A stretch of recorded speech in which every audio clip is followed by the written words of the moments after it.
What's up mga kabuhok? My name is Balbon and welcome back sa ating unboxing series. Meron tayong guest for today. Ito yung RX-7X na Ogura. Ayan po.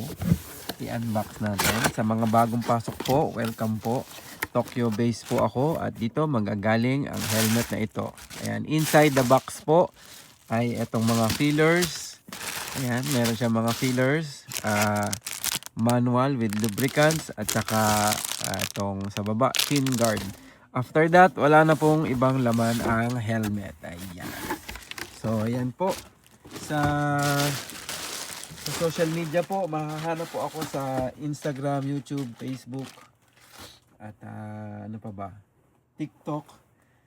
Hindi ko makita yung aking sandali. Ating donut. Yan. Makikita po ako sa social media. Hanapin nyo na lang po helmet ni Balbon. Ito po ay si Ogura, Japanese MotoGP rider. Yan, ito po yung kanyang matagal-tagal na rin itong ginagamit niya na design. Ito na yung pinang-champion niya nung last time. Last year, dun sa Japanese Grand Prix, meron siyang inambil na kulay blue lang. Ganito yung itsura pero kulay blue lang. Trackhouse Aprilia kasi rider siya ng Trackhouse Aprilia. Hindi ko pa alam. Pag nagpupunta ako ng shop, walang chismis.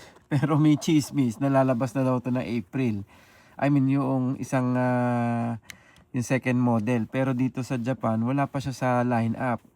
At saka nga pala, this coming end of March, sa katapusan po, meron tayong, merong yearly na Tokyo Motorcycle Show. Doon po nilalabas yung mga bagong motor or announcement ng mga bagong manufacturer. So malalaman po natin. So sabay-sabay po natin na ano tawag dito? I-check out yung Tokyo Motorcycle Show. So a-attend po ako doon for how many years na ako ma-attend doon every year.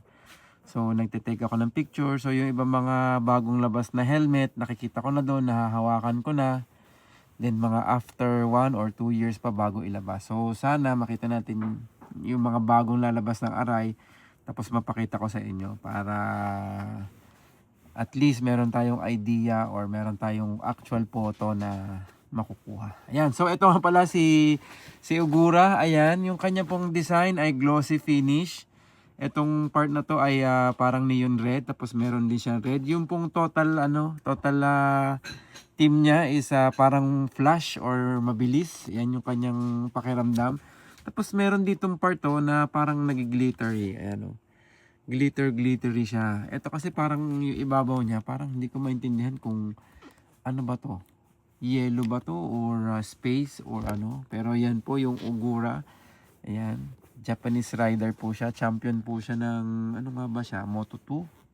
Tapos sumampa na siya ng MotoGP. So yan, satellite team po siya ng Aprilia. Napakalakas po ng Aprilia ngayong taon na to sa mga hindi ho nanonood ng MotoGP.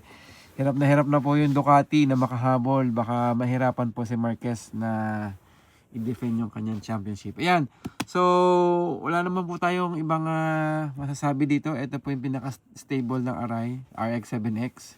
Yan, pwede siyang touring, racing.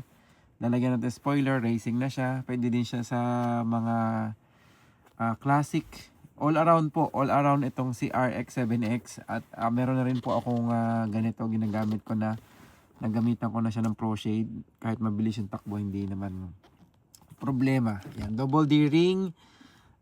Yung pong size nito ay up to XL lang dito sa Japan, small to XL.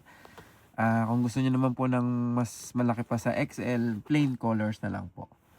Ayun po. So sa mga lens, meron tayong picture nito ng mga nakakabit na lens, Pro Shade, or kung ano yung pamimilian, mag-message lang po kayo sa akin. Lagi naman ako online. Ayan. Maraming salamat po sa lahat ng sumusuporta sa helmet ni Balbon since 2020 pa po tayo. So yun, maraming salamat po sa inyo lahat. At kita po tayo sa susunod na unboxing. Ride safe. Peace out.